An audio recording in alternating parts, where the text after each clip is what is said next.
खुशामदीद, आदाब, good morning, अस्सलाम वालेकुम। अप्रैल की 24 तारीख सन 2025 जुमेरात का दिन सुबह 8:37 का वक्त हुआ चाहता है।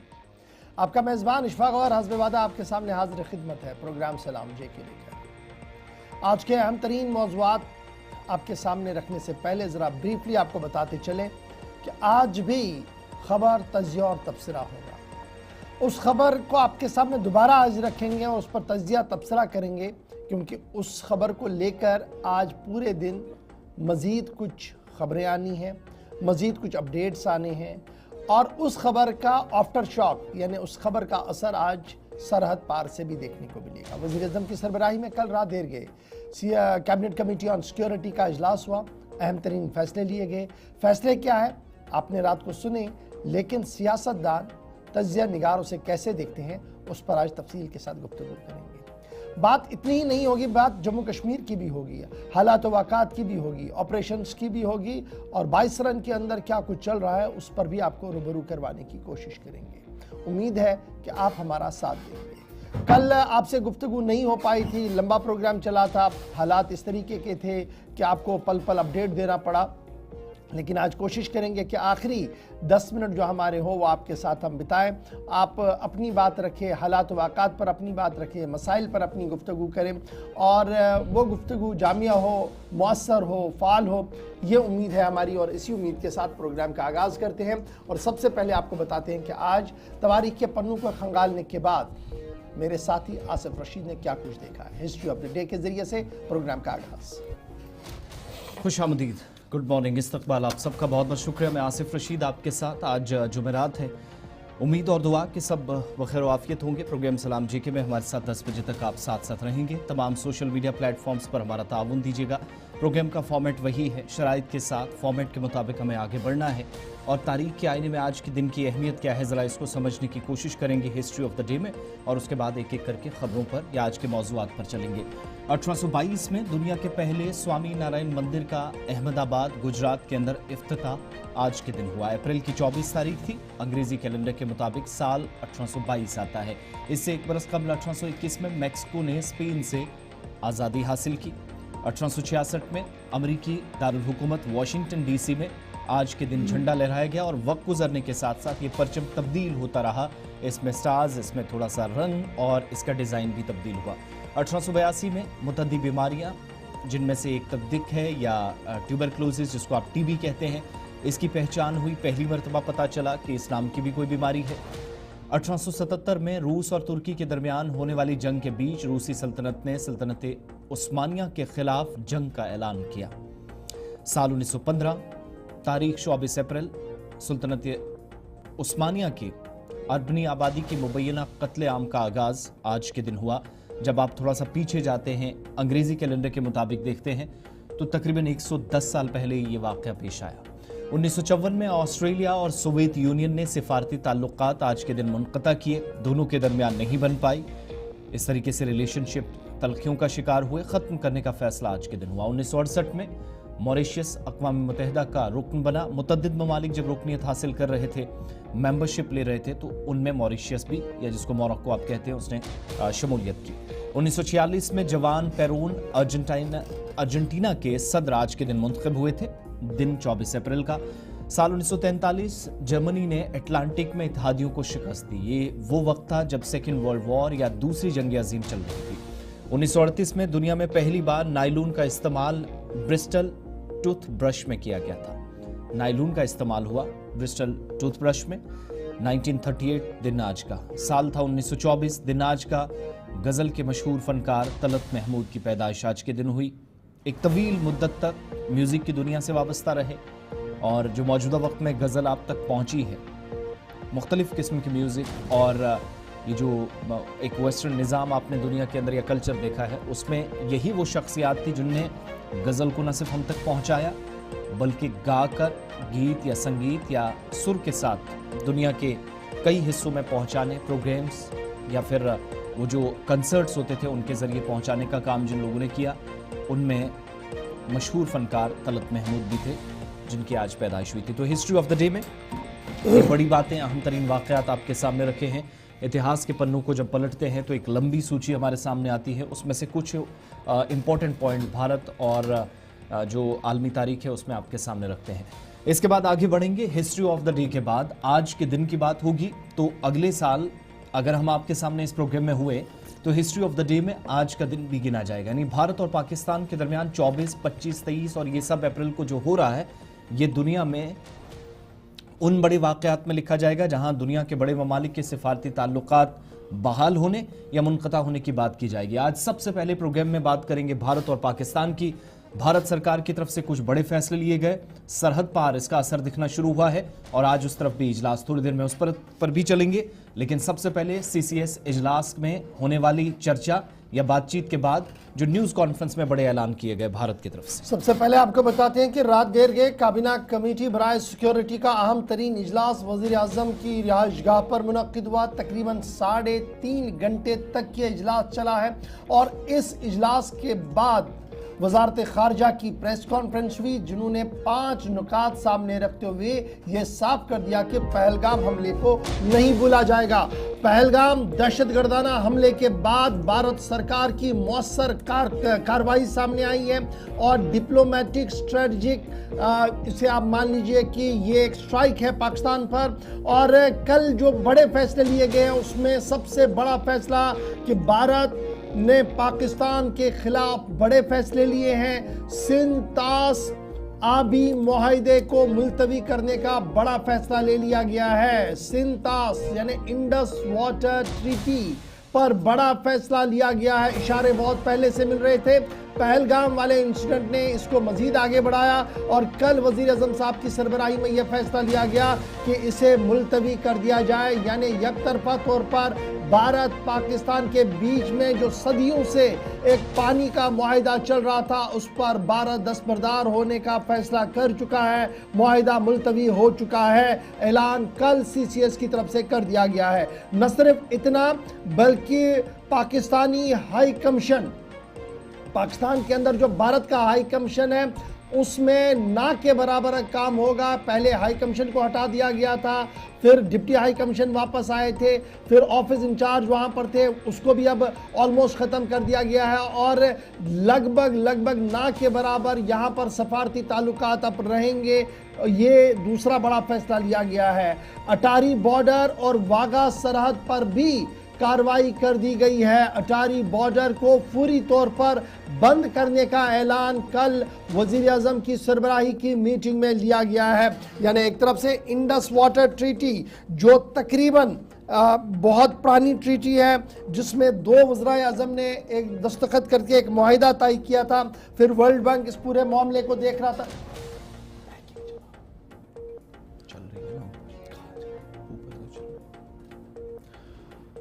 इंडस वाटर ट्रीटी पर बड़ा फैसला लिया गया है कि इसको मुलतवी कर दिया जाएगा और इस तरीके से अगर ये मुलतवी मुकम्मल तौर पर होती है तो इसका बराह रास्त असर पाकिस्तान के अंदर देखने को मिलेगा और पाकिस्तान का पंजाब सूबा बराह रास्त इससे मुतासिर होगा। पाकिस्तान के अंदर पहले ही पानी की बड़ी किल्लत है और ये नई सिचुएशन जो अराइज होगी इससे मज़ीद परेशानियां वहां पर पैदा होगी। एक तरफ से ये मामला है। दूसरा बड़ा है कि अटारी वाघा सरहद को बंद करना और ये जो चेक पॉइंट है जहां से लोग एक दूसरे की ओर जाते हैं, पाकिस्तान के भारत और भारत से पाकिस्तान जाया करता था, इसको भी पूरी तौर पर 1 मई सन 2025 से बंद करने का फैसला ले लिया है। और जितने भी पाकिस्तानी शहरी इस वक्त मुल्क के अंदर मौजूद है, भारत के अंदर मौजूद है, उन्हें भी 1 मई तक वापस चले जाने के लिए कह दिया गया है। यानी वो भी वापस चले जाएंगे। सार्क पर वीज़े पर यानी वीज़ा जो खुसूसी वीज़े दिए जाते थे उसको भी बंद कर दिया गया है। 48 घंटों का मौका दे दिया गया, 48 आवर्स है कि वो इस मुल्क को छोड़ देंगे। जो लोग भी पाकिस्तान से यहाँ पर आए हैं उनको वापस जाना होगा। सबसे बड़ा डिसीजन जो था वो एडवाइजर्स का था, चाहे वो डिफेंस का था, नेवी का था, एयर एडवाइजर्स थे पाकिस्तानी हाई कमीशन के अंदर, पाकिस्तान के अंदर, उन्हें वापस बुलाने का फैसला ले लिया गया है। और पाकिस्तानी हाई कमीशन के जो अफराद यहाँ पर हैं उन्हें नापसंदीदा अमला करार दिया गया है। और जब कोई मुल्क किसी अमले को नापसंदीदा करार देता है, दैट मीन्स उनकी रुखसती तय होती है, उन्हें वापस जाना होता है। और ये स्टाफ स्ट्रेंथ पहले 55 थी, अब 33 कर दी गई है और इससे मजीद कमी होगी और ये तकरीबन 8-9 लोगों तक ही अब ये स्टाफ वहाँ पर रहेगा। आप मान लीजिएगा भारत पाकिस्तान के बीच सफारती ताल्लुकात, भारत सरकार का बड़ा फैसला कि इसको ज़ीरो कर दिया गया है। तकरीबन 2.5 से 3 घंटे के इजलास के दौरान सिर्फ इतना ही फैसला नहीं लिया गया जो CCS की तरफ से सामने रखा गया है, बल्कि बताया गया कि आने वाले कल तक, यानी आज का दिन और कल तक, बड़े मेजर डिसीजंस और भी होंगे जिसे मुल्क भर को रोशनास कराया जाएगा।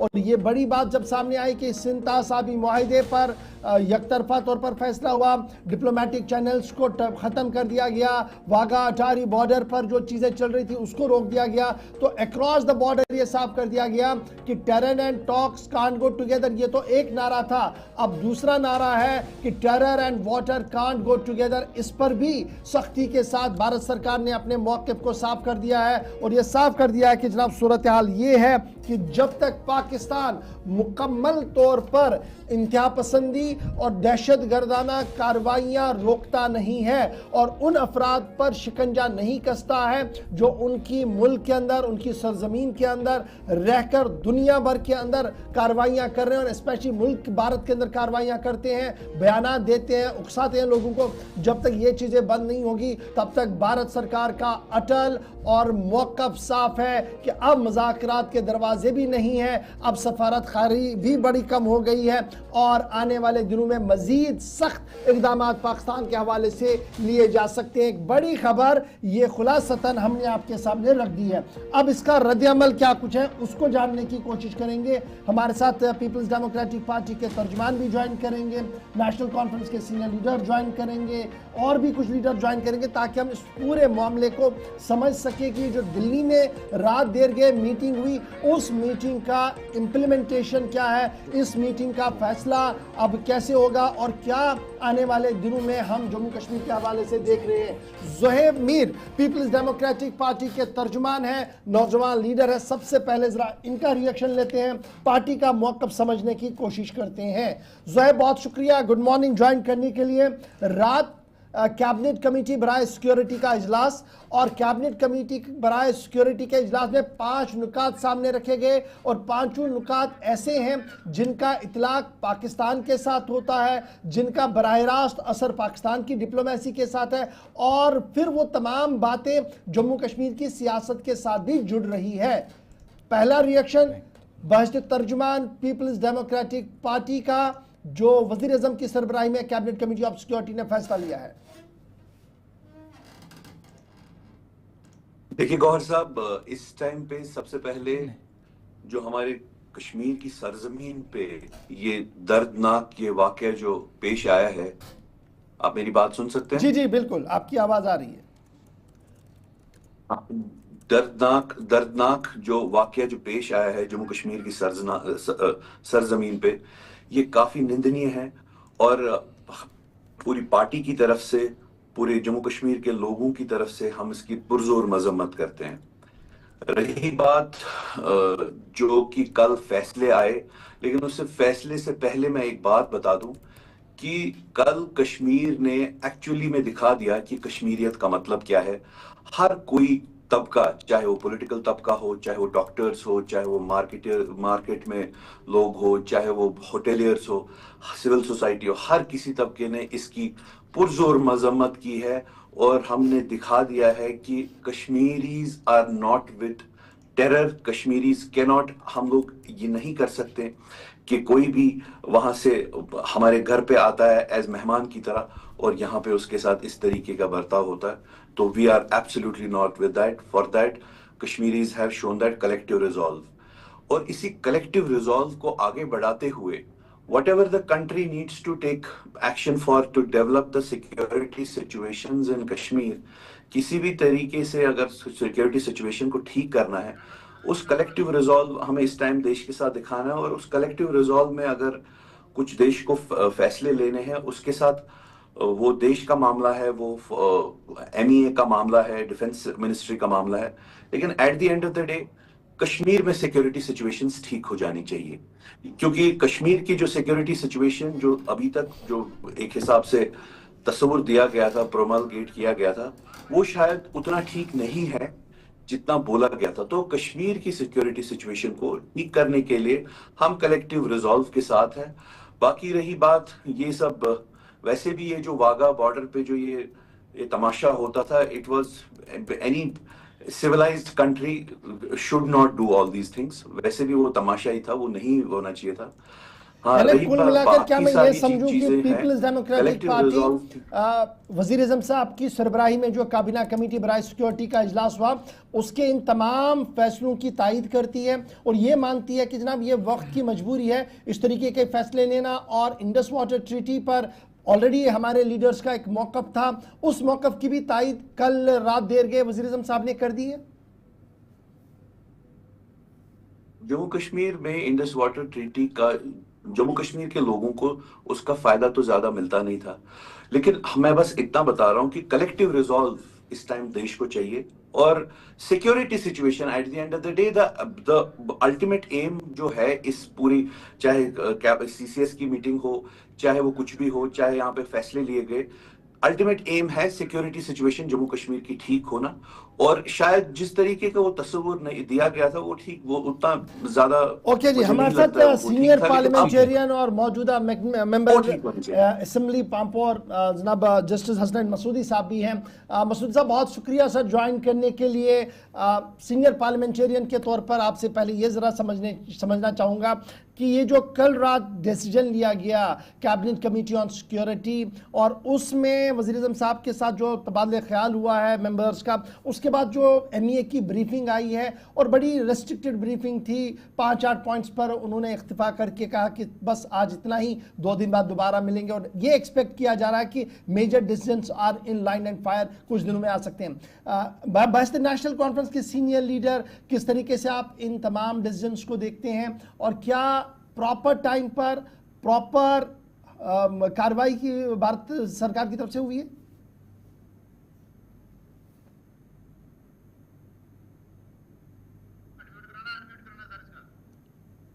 मसूदी साहब, हसन मसूदी साहब, वीडियो अनम्यूट कर दीजिएगा जरा, आपकी आवाज नहीं पहुंच रही है अब तक।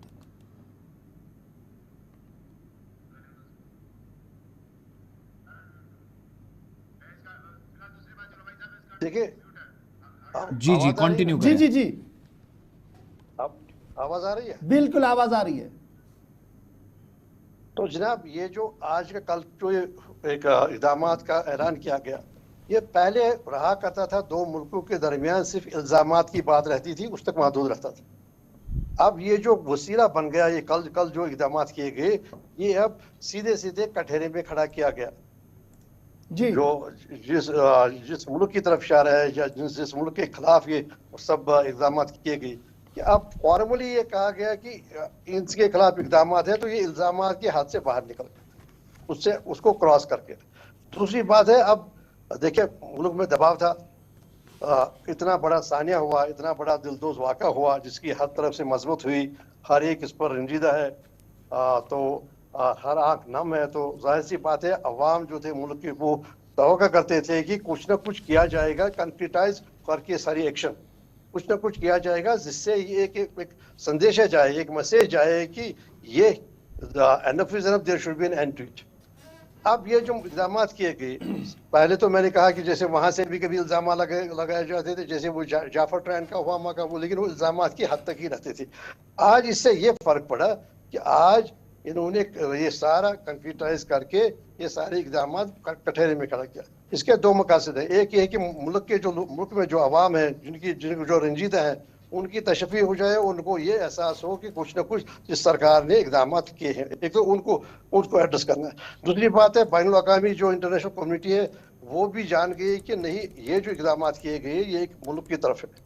लेकिन अब इक़दाम की अगर आप नैयत की बात करें, ये सारे डिप्लोमेटिक है। देखिए, सारे इक़दाम डिप्लोमेटिक है। हम वहाँ जो पहला कदम ये है कि जो इंडस वाली ट्रीटी जो है उसको कैंसिल नहीं किया गया, मनसूख नहीं किया गया, रिवोक नहीं किया गया, स्क्रैप नहीं किया गया, बल्कि उसको इन एबियंस रखा गया और ये कहा गया कि जब तक आप अपना रिव्यू नहीं करेंगे एबियंस में। अच्छा जी, एबियंस का मतलब ये वाली टर्म है ये है इन एबियंस वाली, जरा इसको लीगली समझाइएगा। इन एबियंस को अगर मैं कानूनी तौर पर देखूं तो क्या मतलब कि हम इसको नहीं मान रहे हैं जी, इसलिए इसको छोड़ देते हैं फिलहाल?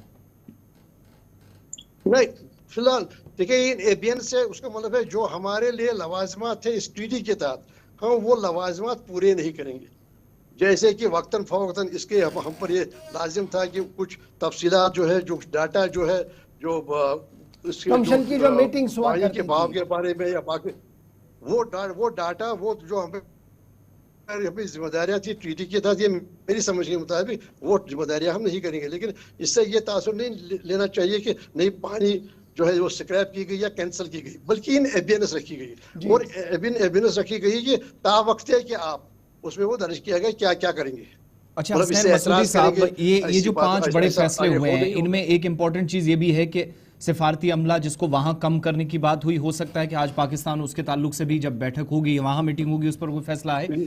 साल 2001 और 2 का स्टैंड ऑफ भी हमें याद है, उस वक्त भी एक दूसरे के हाई कमीशन का जो अमला था बंद करके एक दूसरे के मालिक में वापस बुला लिया गया या पाकिस्तान वापस भेज दिया गया।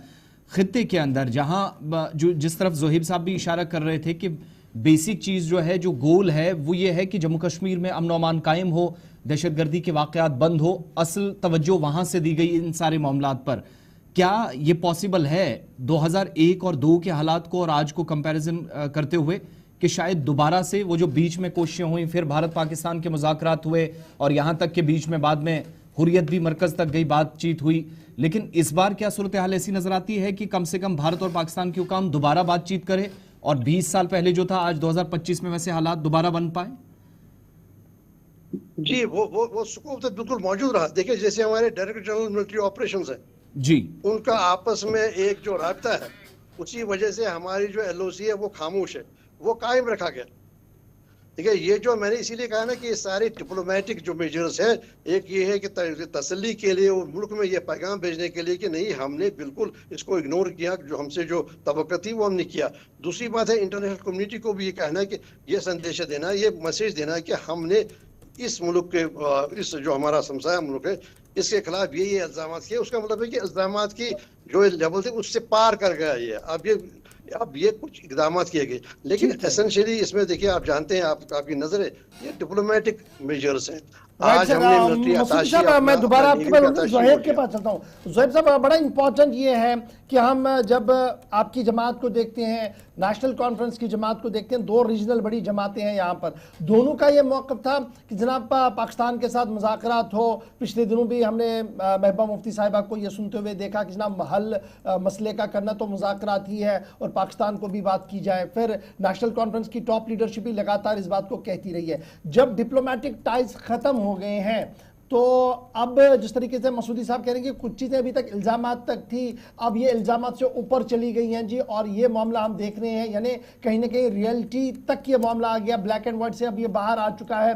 तो अब मैं क्या समझूं कि मौक़िफ़ में तब्दीलियाँ मकामी सतह पर भी लीडरशिप के अंदर होगी? जो मुसलसल एक प्रेशर किया जाता था या बातें कही जा रही थी कि जनाब टॉक टू पाकिस्तान, अब वो रट ख़त्म हो जाएगी इसके बाद कहीं ना कहीं, क्योंकि जब डिप्लोमेटिक चैनल्स ज़ीरो हो जाएंगी।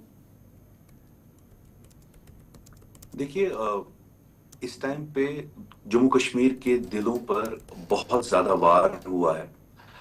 जम्मू कश्मीर के लोगों पे बहुत ज्यादा दिलों पे वो काफी, उनका दिल काफी हर्ट है। लेकिन इसके अलावा भी मैं आपको एक बात बताऊं कि जैसे वाजपेयी साहब जो थे, वाजपेयी साहब के दौरान करगिल वॉर हुआ, पार्लियामेंट का अटैक हुआ और कितनी मुसीबतों का उन्होंने देखा कि कितनी सारी मुसीबतें उनके सामने आई। लेकिन वाजपेयी जी का ये रिजॉल्व था कि अल्टीमेटली अगर कभी भी कोई भी सोल्यूशन निकालना है वो टेबल पे बैठ के ही निकलेगा।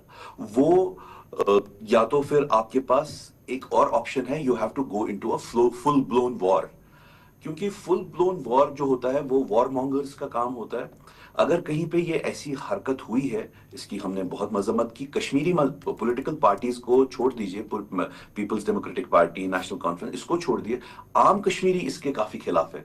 तो कम से कम ये तो एस्टैब्लिश हो गया है कि आम कश्मीरी टेररिज्म के साथ बिल्कुल नहीं है, जो कि पूरे मुल्क नहीं, में मेरा सवाल तो तस्वुर दिया सीधा गया सा था ना कि वो जो पहले। स्लोगन आपका था पार्टीज के अंदर, उसका अब फिलहाल चैप्टर क्लोज। नहीं, चैप्टर क्लोज की बात नहीं होती है। जैसे जिस तरीके का, अगर इफ यू जस्ट बिकॉज ये इस टाइम पे कानों को सुनना ठीक नहीं लगेगा, मैं ये नहीं बोलूंगा, लेकिन अल्टीमेटली बात ये है कि जैसे वाजपेयी साहब ने कहा था, जैसे मैंने कहा करगिल वॉर हुआ या पार्लियामेंट पर अटैक हुआ, क्योंकि उनका रिजॉल्व ये था कि अल्टीमेटली हमें बातचीत से ही सॉल्व करने हैं मसले, क्योंकि यू हैव टू ब्रिंग, अगर आप और मेरे में कोई इख्तिलाफात होता है, डिसएग्रीमेंट होता है, तो वो हमें टेबल पे ही तो सॉल्व करना है। ठीक है जी। एक आखिरी चीज मसूदी साहब आपसे जानूंगा, मैंने उसके बाद ब्रेक पर जाना है, बड़ी इंपॉर्टेंट थी। जिस तरीके के डिप्लोमेटिक टाइज को खत्म करने की बातें हो रही है, और आपका मानना कि ये बड़ी मजबूरी थी जनाब, मुल्क के जो हालात बने थे उसमें कुछ ना कुछ जरूर करना था, और ये वाला एक्सपेक्टेशन था ही, तो क्या मैं ये समझूं कि इसके बेहतर असरात जम्मू कश्मीर में पड़ सकते हैं कुछ? क्या आपको इसकी उम्मीद है कि पाकिस्तान को जिस लाइन पर खड़ा किया गया है कि जनाब जब तक आप पूरी तरह से इससे तौबा नहीं करते हैं टेरर से, और तब जाकर टेरर एंड टॉक्स एक साथ नहीं चल सकते हैं, तो टॉक्स के लिए अलग रास्ता है, टेरर के लिए अब हम अलग रास्ता चुन रहे हैं, तो इसलिए हम ये कह रहे हैं, तो क्या इन इक़दामात से जम्मू कश्मीर की मजमूई सूरत हाल पर कोई फर्क पड़ सकता है मसूदी साहब? देखिए, पहले मैं ये गुजारिश करूं कि ये जो हमारे सफारती ताल्लुकात खत्म नहीं किए गए, सिर्फ डाउन साइज किया गया। जो हमने रेस्पेक्टिव वहां भी डाउन साइज किया और यहाँ भी राब्ते तो हैं। और दूसरा जो मैंने इशारा किया कि जो बातचीत का एक दरवाजा, एक दरीचा है, वो डायरेक्टर जनरल मिलिट्री ऑपरेशंस का है, वो तो बिल्कुल चलता रहेगा। तो बात यह है कि जैसे आपने पहले भी ये कहा कि क्या इससे खत्म हो जाएगा वो, या उससे वो जो हम कहते थे कि बातचीत होनी चाहिए वो नहीं होनी चाहिए, लेकिन ऐसी बात नहीं है। बातचीत ही at the end of the day वही तो ऑप्शन है।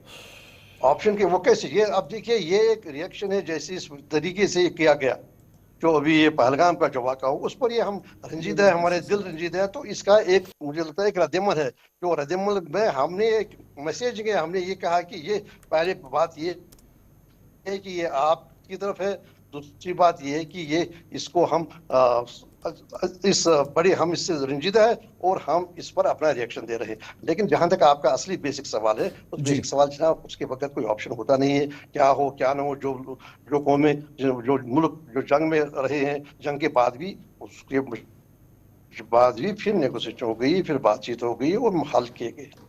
ठीक है, हसनैन मसूदी साहब और ज़ोहेब यूसुफ मीर साहब, बहुत शुक्रिया आपका हमारे साथ ज्वाइन करने के लिए।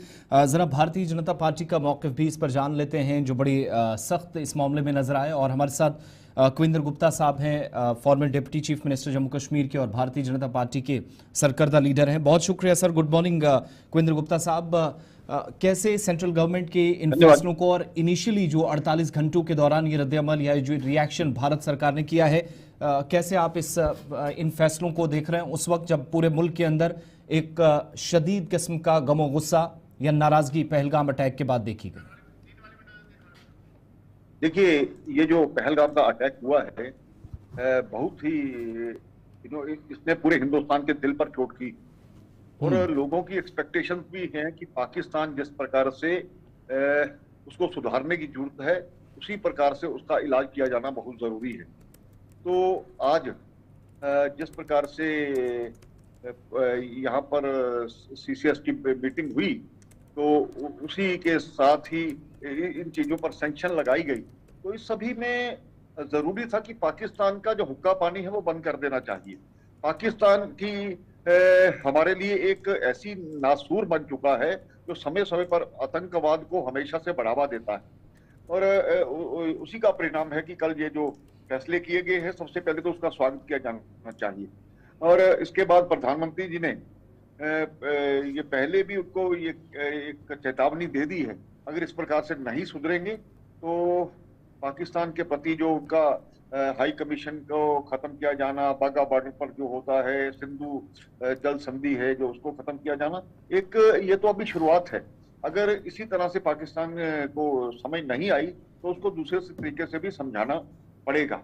पहले भी हमने दोस्ती का हाथ हमेशा से उनके साथ बढ़ाया है, लेकिन पाकिस्तान को शायद ये रास नहीं आता है। वो समझता है कि इस तरीके से हम भारत में आतंक को बढ़ावा देंगे। कश्मीर की सुधरती हुई स्थिति थी, जो पत्थरबाजी खत्म हुई, हुर्रियत जैसे, जमायत जैसे जो संगठन थे जिनके कारण से वहां पर माहौल खराब किया जाता था, रोजमर्रा बंद होते थे, अलगाववादियों के जनाजे में लोग वहां पर चल पड़ते थे। आज वो स्थितियां सुधरी हैं, लेकिन जब इस प्रकार की कोई बात होती है तो दहशत का माहौल बनता है और बना भी है।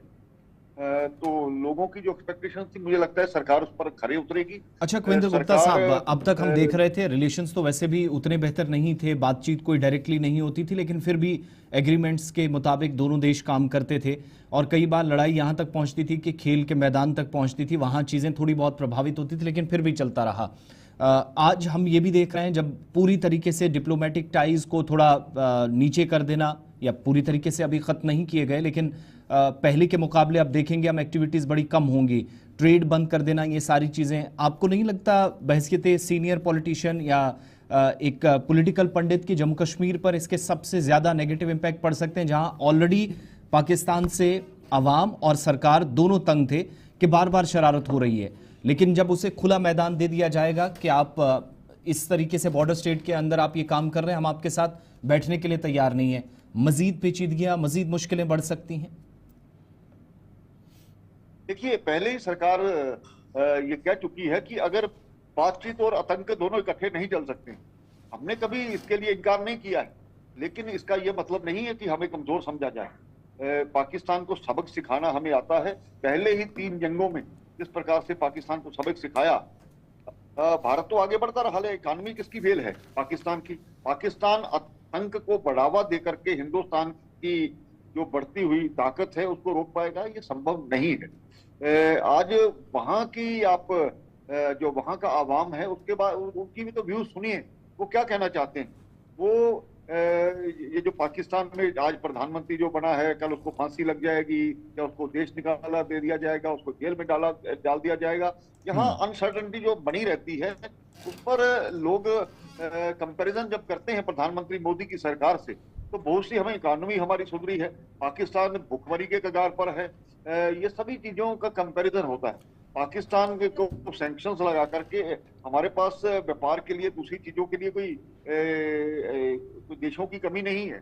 तो बहुत शुक्रिया कविंद्र गुप्ता साहब, अपना पॉइंट ऑफ ओपिनियन रखने के लिए बहुत बहुत शुक्रिया। Thank you so much morning show में हमारे साथ ज्वाइन करने के लिए। बड़ी बात यह कि भारत और पाकिस्तान के दरमियान कशीदगी में इजाफे का भी इम्कान है, और ख़बर ये भी है जब आज पाकिस्तान में इजलास होगा उस पर थोड़ी देर में जाएंगे, चूँकि जब मुआहिदा हुआ था सिंतास मुआहिदा 1960 में, तो इसमें सालिस का किरदार वर्ल्ड बैंक या जिसको आप आलमी बैंक कहते हैं उसकी तरफ से किया गया था। और अब इतलात ये भी है इशफाक कि उनके सामने तहरीरी तौर पर शिकायत शहबाज गवर्नमेंट दर्ज कराने मौका नहीं बचेगा। बस कमीशन की मीटिंग्स नहीं होंगी, जैसा मसूदी साहब ने कहा कि कमीशन की मीटिंग्स नहीं होंगी, जो डाटा शेयर किया जाता था वो नहीं होगा, रेस्ट अभी बड़ी चीज़ें चलनी हैं। लेकिन चलिए, ये सर्जिकल स्ट्राइक एक हुआ था पहले, ये डिप्लोमेटिक स्ट्राइक था पाकिस्तान पर, लेकिन सीधे सरहद पार पाकिस्तान के अंदर क्या कुछ चल रहा है, पाकिस्तान इस पूरे मामले को कैसे देखता है, जरा इस पर एक बात रखते हैं आपके सामने, क्योंकि इत्तलात ये है कि पाकिस्तान हाई अलर्ट पर चला गया है और पाकिस्तान ने बाज़ाब्ता तौर पर अपनी नेशनल सिक्योरिटी काउंसिल का इजलास तलब किया है।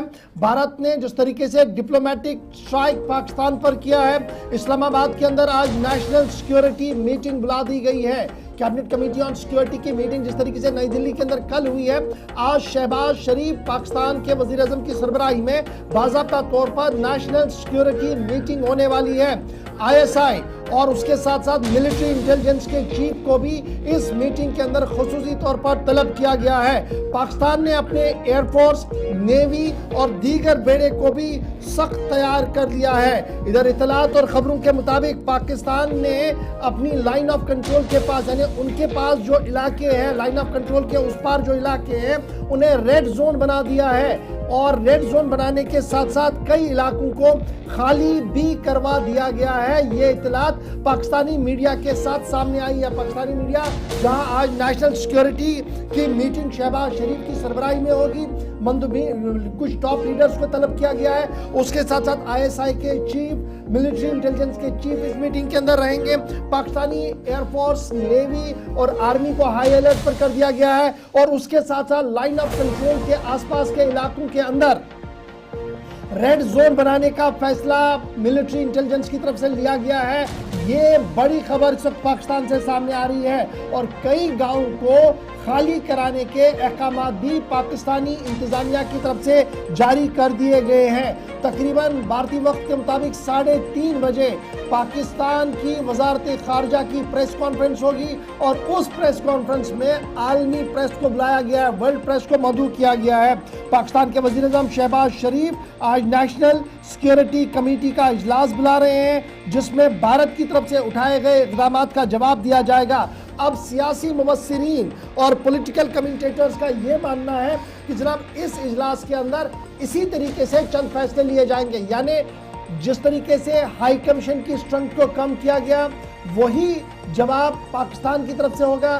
भारत के अंदर जो उनका हाई कमीशन जो वहाँ पर है वहाँ पर भी उनको कम किया जाएगा। इसी तरीके से डिसेंट नोट एक दिया जाएगा और ये बातें जो है वो कही जा रही है इस तरीके। लेकिन इंडस वाटर ट्रीटी पर क्या कुछ होगा और दीगर मामला पर क्या कुछ होगा ये आज देखने वाली बात होगी, क्योंकि पाकिस्तान हाई मोड पे चला गया, हाई सिक्योरिटी मोड पर चला गया है। रेड अलर्ट कुछ इलाकों के अंदर कर दिया गया है। आर्मी, नेवी और फोर्सेस को अलर्ट कर दिया गया है। एलओसी के पास गांव खाली करने की बातें जियो, एआरवाई और दीगर टेलीविजन चैनल्स पर खुलकर कही जा रही है और यह माना जा रहा है कि पाकिस्तान आज सेल्फ डिफेंस पर होगा और देखना होगा कि आज वहां से क्या कुछ सामने आ सकता है। छोटा सा ब्रेक होगा जी। यहाँ पर ब्रेक के उस पार जरा बताएंगे आपको कि दिल्ली के अंदर एक और हलचल हुई है। वो हलचल है क्या और बैक टू बैक आज दिल्ली पर क्यों नजरें रहेंगी? कल सीएससी की मीटिंग तो खत्म हुई, आज दिल्ली पर शाम 6 बजे भी नजर होगी, लेकिन उससे पहले श्रीनगर पर सबकी नजरें रहेंगी। बैक टू बैक आपको हर खबर से बाखबर करेंगे छोटे से ब्रेक के फौरन बाद।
ब्रेक के बाद दोबारा इस्तकबाल प्रोग्राम आप देख रहे हैं सलाम जेके और सलाम जेके में खबरों के सफर को बढ़ाते हैं आगे और बात करते हैं नई दिल्ली की, जहां पर दफ्तर खारजा में इस वक्त हलचल बढ़ी हुई है क्योंकि दफ्तर खारजा के अंदर पाकिस्तान के सफारत खाने के सीनियर अफसरों को तलब किया गया है। भारत ने समन किया है पाकिस्तान के टॉप डिप्लोमेट्स को दफ्तर खारजा के अंदर और उन्हें बाज़ाब्ता तौर पर नॉन ग्रांटा नोट जारी कर दिया। इन्हें नापसंदीदा अमला का जो नोट कल बनाया गया था उसे फॉर्मली उस चिट्ठी को हैंडओवर कर दिया गया है और ये साफ कर दिया गया है ये जो PNG है, पर्सनल नॉन ग्रांटा नोट, ये जनाब डिप्लोमेट्स जो मिलिट्री डिप्लोमेट्स वहां पर है उनके लिए दिया गया है। बड़ी खबर कि भारत ने पाकिस्तान के टॉप डिप्लोमेट्स को तलब किया है दफ्तर खारजा के अंदर और दफ्तर खारजा के अंदर जो आर्मी, नेवी और एयरफोर्स के एडवाइजर्स वहां पर मौजूद हैं उनके खिलाफ नोटिस दे दिया है कि ये हमें पसंद नहीं है और समन करने के बाद ये साफ कर दिया है कि आप मुल्क छोड़ सकते हैं, आप वापस चले जाएं। दिल्ली के अंदर पाकिस्तान के जो टॉप डिप्लोमेट साद अहमद हैं उन्हें बाज़ाब्ता तौर पर थोड़ी देर पहले ये PNG नोट हाथ में थमा दिया गया है जिसमें ये साफ कर दिया गया है कि मिलिट्री डिप्लोमेट्स जो इस वक्त भारत के अंदर मौजूद हैं वो वहां से चले जाए। याद रखिएगा कि ये कार्रवाई तब हो रही है जब पहलगाम के अंदर 26 से ज़्यादा नौजवानों की मौत हुई है। वो सयाह जो सयाहत की गर्ज से आए थे, मुल्क भर के अंदर इसके खिलाफ गुस्सा है। कैबिनेट कमेटी ऑन सिक्योरिटी का इजलास हुआ है और इस वक्त वजारत खारजा के अंदर बाज़ाब्ता तौर पर नापसंदीदा अमले का नोट पाकिस्तान के टॉप डिप्लोमेट को हाथ में थमा दिया गया है और अल्टीमेट कर दिया गया है कि वो वतन वापस चले जाए। एक हफ्ते का वक्त पाकिस्तान के सफारतकारों को दिया गया है, एक हफ्ते तक वो वापस जाएंगे, जबकि अगले 48 घंटों में, जिनमें से तकरीबन 12 घंटे बीत गए हैं जब इजलास हुआ, प्रेस कॉन्फ्रेंस हुई, वो तमाम लोग जो किसी भी गर्ज से भारत के अंदर हैं, मुख्तलिफ वीज़ों पर आए हुए हैं, उन तमाम लोगों को भी वापसी के लिए कहा गया और नए वीज़े तो जारी नहीं होंगे फिलहाल जब तक इसी तरह की सूरत हाल है। इसकी कंफर्मेशन भी साथ साथ कर दी गई, इस पर मजीद हमारी नज़र रहेगी। लेकिन साथ साथ दारुल हुकूमत दिल्ली की बात हुई है तो आज होने वाली एक बड़ी मीटिंग या बड़े इजलास पर भी हमारी नज़र रहेगी। आज ऑल पार्टी मीटिंग भी तलब की गई है दारुल हुकूमत दिल्ली के अंदर। वज़ीर दिफा राजनाथ सिंह इस इजलास की सदारत करेंगे और ये जो कुल जमाती इजलास है ये भारत सरकार की जानिब से शाम 6 बजे दारुल हुकूमत दिल्ली के अंदर बुलाया गया है और इब्तदाई रिपोर्ट्स के मुताबिक बहुत सारी पार्टियां जिसमें कांग्रेस, हिज़्ब इख्तिदार तो है ही, कांग्रेस के अलावा कांग्रेस के साथ जितने भी उनके ख़ास तौर से जो इंडिया अलायंस का हिस्सा हैं वो, NDA का हिस्सा जो लोग हैं वो, ये तमाम लोग आज के इजलास में शामिल होंगे। और पहलगाम हमले के बाद वज़ीर दिफा राजनाथ सिंह इस सेशन को चेयर करने जा रहे हैं। मरकज़ी वज़ीर दाखिला अमित शाह इतलात के मुताबिक वो भी आज यहाँ पर जो पहलगाम का दौरा कर चुके हैं, श्रीनगर का दौरा किया, वो भी यहाँ पर पहुँच चुके हैं। तस्वीरें पुरानी आपके सामने हैं, लेकिन आज इसी तरीके से इजलास आप देखेंगे जब दिन भर सारी सूरत हाल पर नजर रहेगी और शाम 6 बजे के आसपास इजलास होगा। और ख़बर है कि जहां वज़ीर दिफा इस इजलास की सदारत करेंगे, जम्मू कश्मीर का दौरा मुकम्मल करने के बाद तकरीबन 36 घंटे वादी कश्मीर में गुजारने के बाद, जनूबी कश्मीर में गुजारने के बाद मौजूदा सूरत हाल के मुतल्लिक वज़ीर दाखिला अमित शाह की जानिब से हिज़्ब इख्तिलाफ को आज ब्रीफ किया जाएगा। मौजूदा सूरत हाल के मुतल्लिक उनको बताया जाएगा कि इस वक्त एग्जैक्टली हुकूमत की जानिब से फौरी तौर पर क्या इक़दाम उठाए गए हैं और उसके बाद CCS का जो फैसला है हो सकता है कि उस पर भी गुफ्त शनीद हो। तमाम लोगों के जो इत्तेफाक राय है वो कायम करने की कोशिश होगी। और इससे कुछ घंटे पहले राहुल गांधी की जानिब से भी एक्स पर एक पोस्ट किया गया जिसमें उन्होंने कहा कि जम्मू कश्मीर के वज़ीर आला उमर अब्दुल्ला, मरकज़ी वज़ीर दाखिला अमित शाह के साथ और डिफेंस मिनिस्टर के साथ उन्होंने खुद बातचीत की है, टेलीफोनिक रब्ता हुआ है, मौजूदा सूरत हाल का उन्होंने जायज़ा लिया है और हो सकता है कि शाम देर गए वो भी इस इजलास का हिस्सा हों।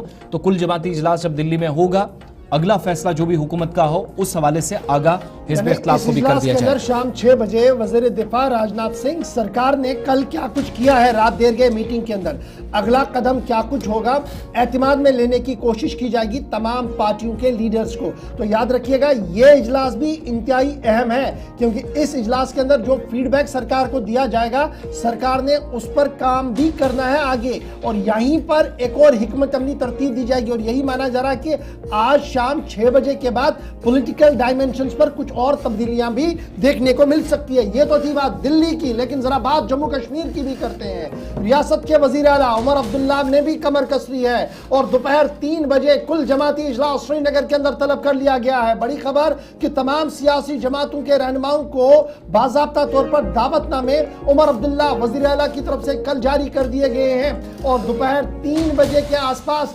SKICC श्रीनगर में कुल जमाती इजलास तलब किया गया है। बड़ी खबर कि श्रीनगर के अंदर उमर अब्दुल्ला की सरबराही में आज होगा अहम तरीन इजलास। तमाम सियासी जमातों के लीडरों को इस इजलास के अंदर तलब कर लिया गया है। Peoples democratic party, Congress, Jammu Kashmir Apni party, peoples conference समेत कई सियासी जमातों के लीडरों को यहां पर तलब किया गया है और यहां पर पिछले 48 घंटों के दौरान जिस तरीके की सूरत हाल उभर कर सामने आई है, मरकज ने जिस तरीके के इकदाम किए गए हैं, तमाम हालात वाक़ात पर तबादला ख्याल किया जाएगा। याद रखिएगा, इस इजलास से कल ही रियासती काबीना का अहम तरीन इजलास भी हुआ था और उस इजलास के दौरान रियासती गवर्नर, लेफ्टिनेंट गवर्नर से दरख्वास्त की गई कि जम्मू के अंदर खसूसी सेशन, चाहे वो 2 दिन का हो या 1 दिन का हो, उसे बुलाया जाए ताकि मामलात पर गुफ्तगू हो सके।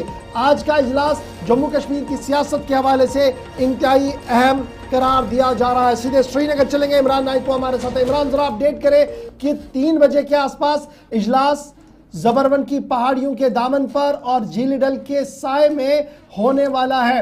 तो इस इजलास के अंदर जहां मौसम का मिजाज बेहतर है, लेकिन पॉलिटिकल पंडित ये बता रहे हैं कि सियासी मिजाज में काफ़ी तब्दीलियां होंगी। कौन से लीडर मीटिंग में आ रहे हैं और क्या कुछ लीडर्स का मूड है, क्योंकि सीधी सी बात होगी, सिंता साबी मुआहिदा, डिप्लोमेटिक चैनल्स का बंद होना, पाकिस्तान के खिलाफ एक बड़ा ऑपरेशन जो कल किया गया डिप्लोमेटिक ऑपरेशन, इसका इफेक्ट और इम्पैक्ट बांटने, करने और हिकमत अमली को तरतीब देने की कोशिश की जाएगी। इसमें क्या कुछ है, डिटेल्स आपके पास?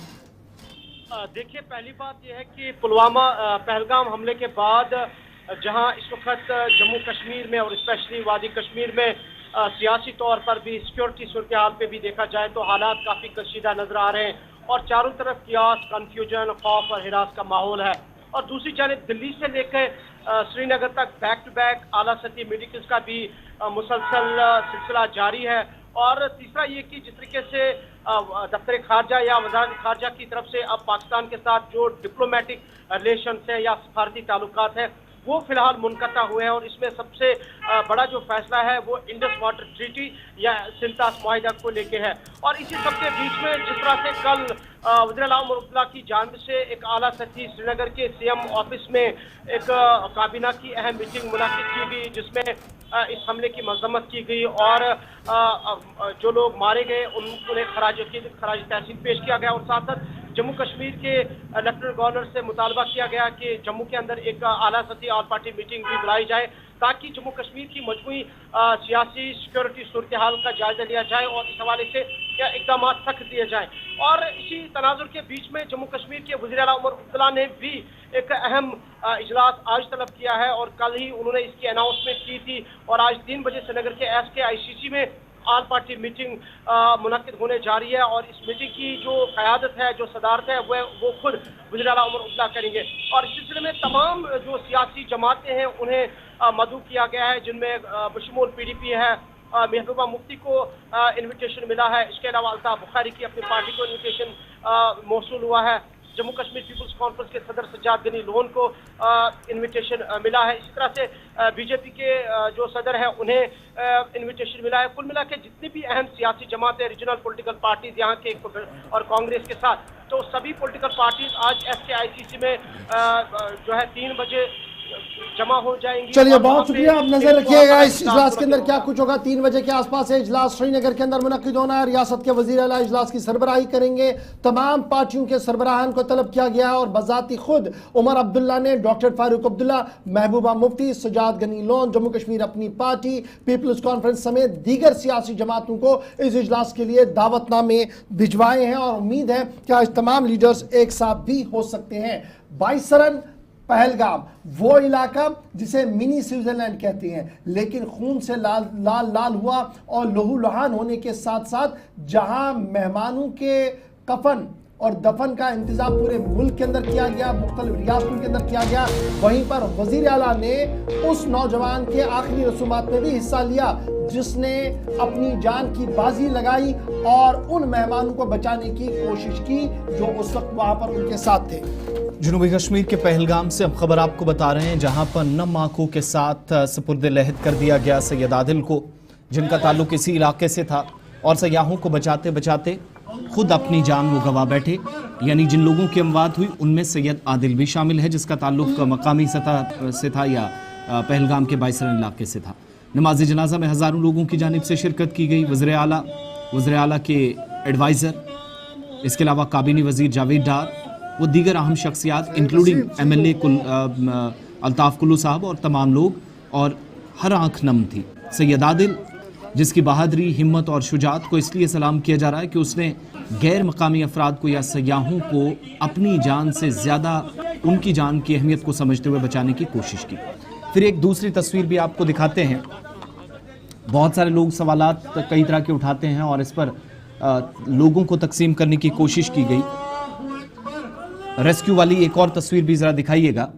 ये वो तस्वीर है जो सोशल मीडिया पर, जिस पर तरह तरह के तबसरे हो रहे हैं, लेकिन हकीकत यह है कि मकामी सतह पर जब कार्रवाइयाँ चल रही थी, जब एक तरफ गोलियों की गनगरज के बीच लाशें मिनी स्विट्जरलैंड के अंदर पड़ी थी, उसी वक्त जख्मी बच्चों को, बुजुर्गों को या फिर खवातीन को ले जाने के लिए भी मकामी नौजवान सामने आए। और उनमें से एक ये वो लोग हैं जो दिन का 200, 300, 400 रुपये कमाते हैं, या मजदूर तबका है जिनमें पिट्ठू वाले हैं, साजो सामान सयाहों का उठाकर पैदल इस ट्रैकिंग वाले पाथ पर जाते हैं, या फिर घोड़े वाले हैं, मैक्सिमम वो लोग हैं। और इस खूबसूरत तस्वीर से भी उन लोगों पर बहुत सवाल का जवाब भी उनको मिला और तमाचा भी, जो लोग इसको हिंदू मुस्लिम का नाम देकर या मजहब का रंग देकर इस पूरे वाक़े को डिफाइन करने की कोशिश या एक्सप्लेन करने की कोशिश कर रहे हैं, जिस पर कल भी हमने बहुत सारे लोगों में गमो गुस्सा देखा और कई मीडिया आउटलेट्स पर भी नफरत फैलाने के इल्ज़ामात के बीच एहतजाजी मुजाहिरों के दरमियान काफ़ी नाराज़गी भी नजर आई। इससे मजीद तफसीलात साथ साथ आ भी रही हैं। एक अपडेट ब्रेक के उस पार और आपको पहलगाम से देना है, साथ साथ दीगर कुछ मकामात पर भी तलाशी कार्रवाइयां और ऑपरेशन। इस वक्त चिनाब वैली से, सुबह जम्मू के इंटीरियर बेल्ट से कुछ खबरें आ रही हैं। मुकम्मल तफसीलात ब्रेक के उस पार हमारे साथ रहिएगा।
जनाब, ब्रेक के बाद आपका दोबारा इस्तकबाल है।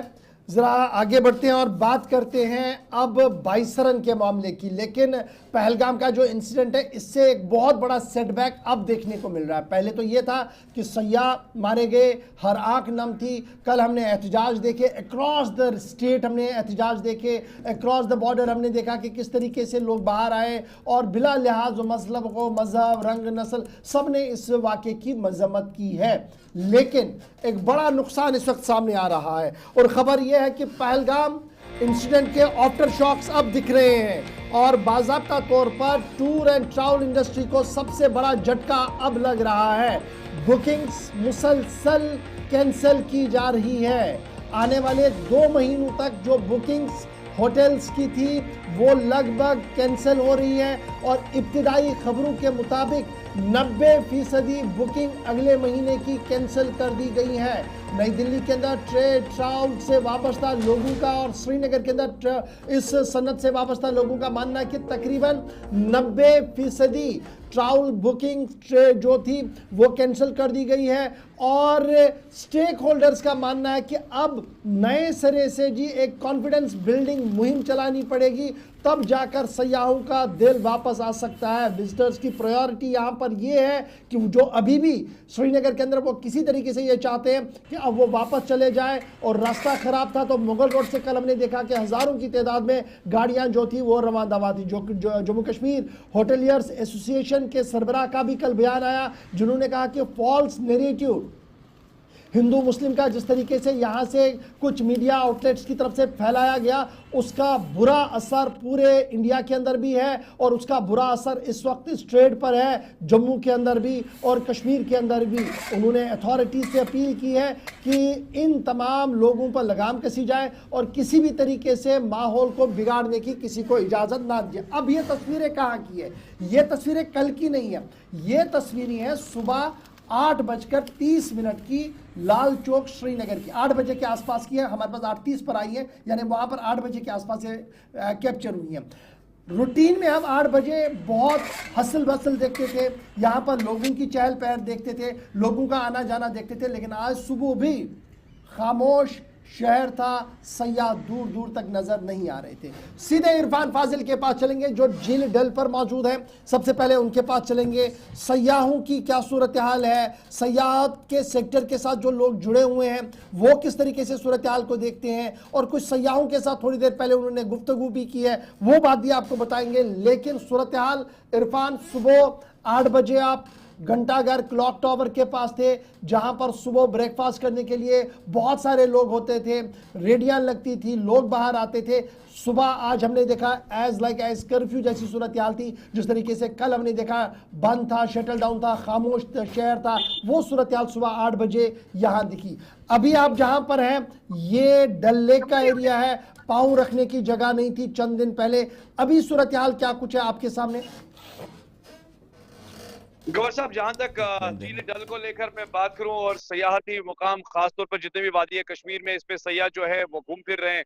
और इस वक्त में अगर बात करूं तो मैं डल झील के किनारे हूं, जबकि हमने देखा कि इस इंसिडेंट से पहले पांव रखने की जगह जी हाँ बिल्कुल यहाँ नहीं होती थी, मगर कश्मीर और कश्मीर की मेहमान नवाजी जो है वो हमेशा बुलंद रही है। यहाँ के लोगों की अगर हम बात करें, जितने भी शिकारा वाले हैं, हाउस बोट वाले हैं, इन्होंने हमेशा टूरिस्ट की कद्र कीमत की है और हमेशा अपने जी हाँ घर के फर्द की तरह रखा है। जबकि ये इंसिडेंट होने के बाद नो डाउट कि थोड़ा इसका इम्पैक्ट तो दिखाई दे रहा है।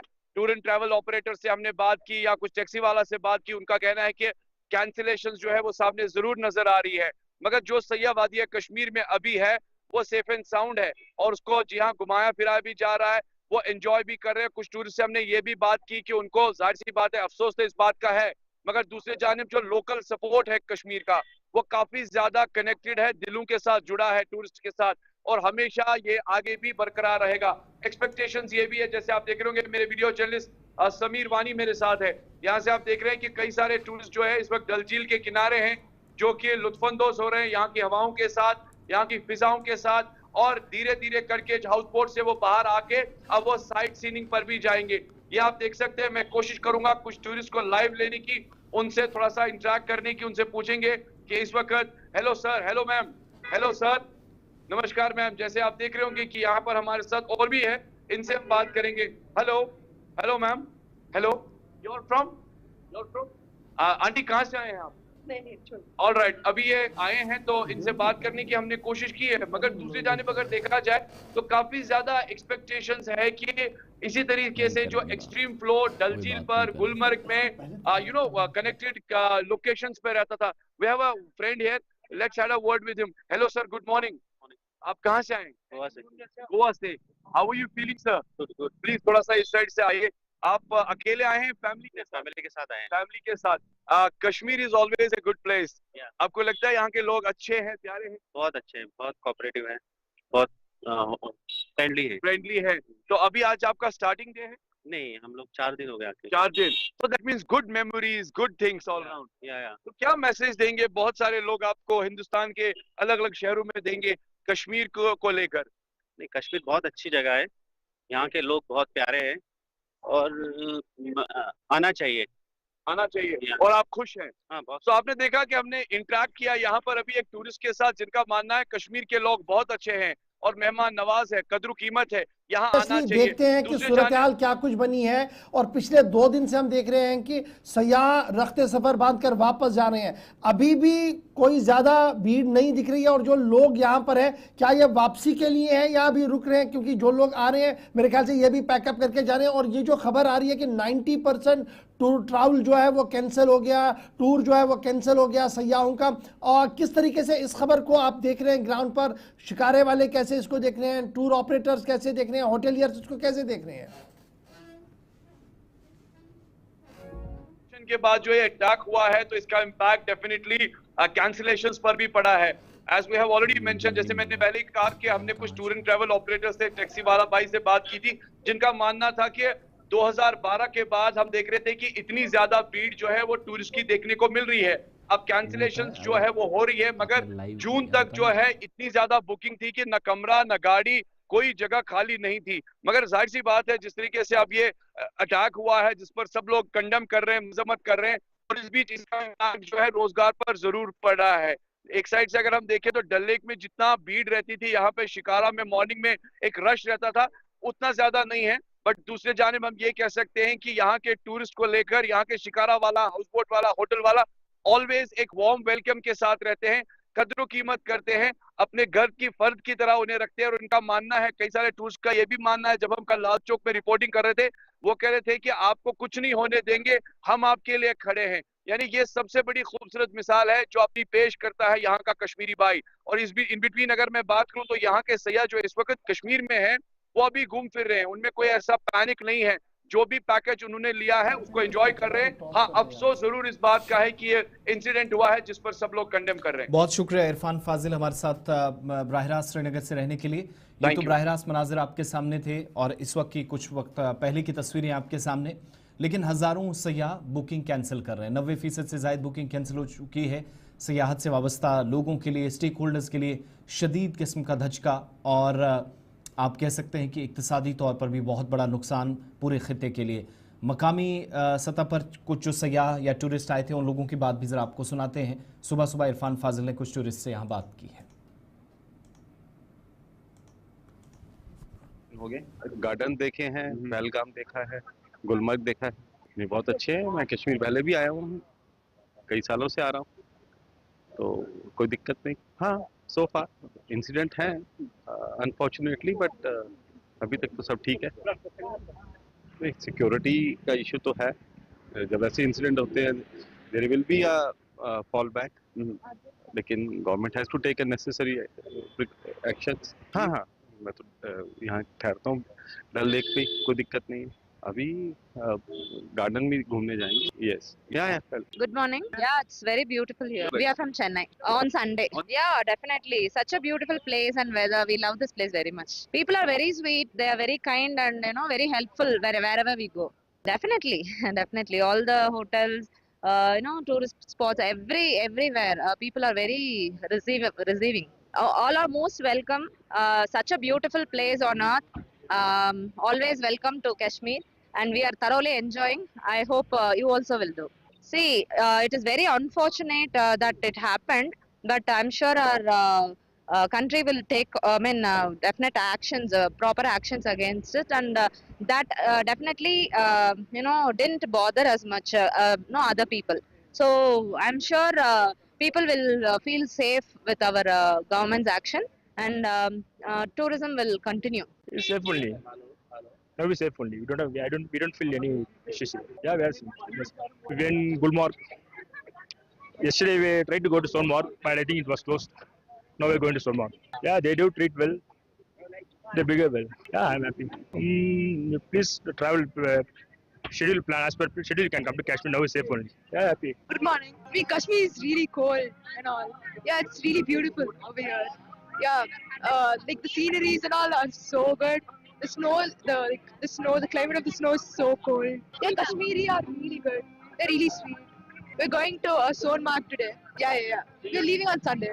Yeah, of course, obviously. I mean, come to Kashmir, it's really good. Yeah. Good morning.